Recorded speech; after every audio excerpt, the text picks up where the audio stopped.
Bom dia, cumprimento o Sr. Representante da CCDR Norte, Dr. Eduardo Malhão, Presidente do NERBA, Sr. Secretário Executivo da CIMTTM, demais entidades presentes, comunicação social. Muito bom dia a todos. Saúdo e felicito a CCDRN pela realização deste ciclo de conferências Interior 2.0, que hoje aqui encerra um espaço que se pretende de reflexão, debate e partilha de ideias sobre a interioridade. Apesar de todas as dificuldades e obstáculos que nos são impostos todos os dias, ser autarca num território do interior, como Bragança, é um estímulo diário. É com regozijo que constato que os nossos concidadãos não baixam os braços e não desistem à primeira, também não desistem à segunda, mas também não desistem à terceira, não fôssemos nós transmontanos. É inquestionável que nos últimos 30 anos foram implementadas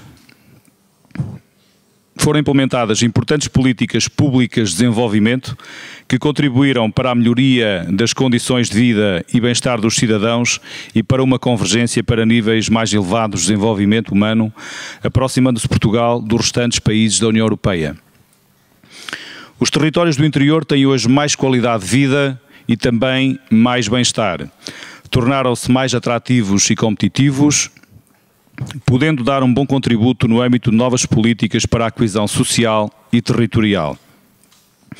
Os censos de 2011 dão conta dessa realidade afirmativa, para a qual a presença do ensino superior tem contribuído muito. Bragança é um exemplo, destacando o seguinte: a população cresceu, a taxa de população com licenciatura ou mais é 4% superior à média nacional, o PIB per capita está a 7,27 pontos percentuais acima da média da região norte, melhorou o índice de desenvolvimento quando comparado com outras capitais de distrito do interior, nas duas últimas décadas ganhou capacidade exportadora, sendo o valor das exportações cerca de 2,5 vezes superior à totalidade dos restantes concelhos de Trás-os-Montes e Douro. Os tempos são difíceis, mas apesar desses tempos difíceis e da crise que atravessamos, felizmente neste momento o país começa a dar mostras de recuperação, não pode ser um pretexto para quem tem responsabilidades políticas virar as costas aos problemas do interior e promover políticas centralistas, retirando importantes serviços públicos para as populações, desinvestindo em regiões que sempre deram provas de patriotismo e sempre contribuíram para o crescimento e desenvolvimento do país. O país tem na coesão territorial, no despovoamento e no empobrecimento do interior um dos mais graves problemas a resolver. O retrato é elucidativo.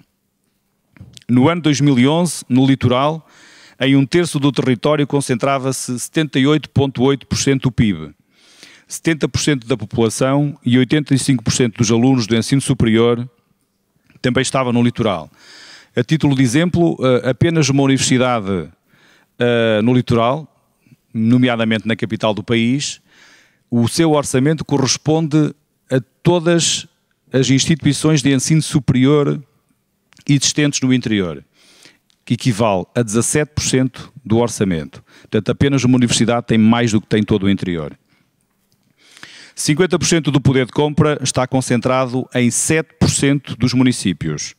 As duas áreas metropolitanas concentram 52% do poder de compra nacional. O índice de poder de compra no concelho de Lisboa era de 216,9 e em Celurico de Basto, o mais baixo, era de 51,33. Nos últimos 60 anos, a população do país cresceu 24,0,2%. No Grande Porto cresceu 73,59% e na Grande Lisboa cresceu 87,17%, enquanto que em Bragança, no distrito, diminuiu 40,24%. Na grande maioria dos concelhos do interior, as taxas de mortalidade são superiores às de natalidade, conduzindo a taxas negativas de crescimento natural. O despovoamento de algumas zonas, nomeadamente as zonas rurais, representa um sério risco para a perda da identidade das populações, da sua cultura, das suas tradições, colocando em causa a sustentabilidade ambiental de um vasto território. A NUT 3 Alto Trás-os-Montes, em termos de competitividade, ocupa a 29ª posição de entre as 30 NUT 3, sendo, pois, bem evidente a necessidade de ultrapassar graves estrangulamentos existentes, nomeadamente as ligações fronteiriças, de modo a eliminar barreiras que fecham portas à cooperação com o território contíguo. Para um desenvolvimento harmonioso do país, deverão ser implementadas políticas eficientes que invertam tendências de esvaziamento regional e que contribuam também para uma sustentabilidade demográfica. A diminuição das assimetrias regionais é um desígnio nacional, uma prioridade que deverá estar sempre presente na definição das políticas públicas por parte dos decisores políticos. Sem o desenvolvimento sustentável de todas as regiões, dificilmente o país ganhará competitividade internacional numa economia cada vez mais global e mais competitiva. O atual quadro comunitário Portugal 2020 poderá ser a última oportunidade, não para a discriminação positiva do interior, mas para a diferenciação de uma parte da região norte que carece de apoio, sem a qual também não seria considerada uma região de convergência. As regiões do litoral da região norte deverão ser solidárias com os territórios de baixa densidade populacional no interior. Note-se que na vigência do CREN 2007-2013, a NUT 3 Alto Trás-os-Montes, que representa 38,4% do território da região norte, 5,54% da população, teve aprovados apoios comunitários apenas no valor de, representando 3,72%, enquanto o Grande Porto acedeu, por exemplo, a 16,86%. Isto é, praticamente 5 vezes mais. No ON2, o somatório do montante FEDER aprovado na contratualização para as atuais CIM do interior, TTM, Terras Trás-os-Montes, Alto Tâmega e Douro, foi de 22% apenas, enquanto que só para a área metropolitana do Porto o montante aprovado foi de 30%. E se somarmos todas as CIM restantes, a percentagem é de 78%. Isto é, as 3 CIM do interior ficaram com, sensivelmente, 150 milhões de euros dos 705 milhões da região norte, sendo que este valor ainda reduziu porque a CIM Terras Trás-os-Montes e Alto Tâmega ainda foi retirado algum dinheiro desse que lhe tinha sido contratualizado. Posto isto, poderemos concluir que os montantes contratualizados no ON2, valor que não é igual ao executado, não resolveram o problema da coesão como seria expectável, pois onde eles eram necessários para eliminar ou atenuar as assimetrias, foram aplicados em pequenas percentagens, contrariamente ao que aconteceu no litoral, nomeadamente na área metropolitana do Porto.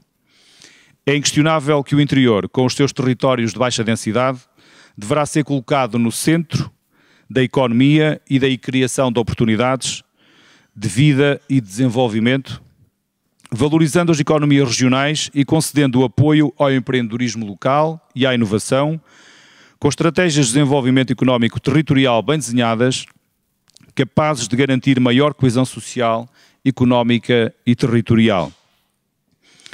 Importa também que o Poder Central promova uma política fiscal positiva e amiga do interior, que seja um verdadeiro instrumento para o desenvolvimento sustentado e equilibrado do país e também para a melhoria da competitividade das empresas.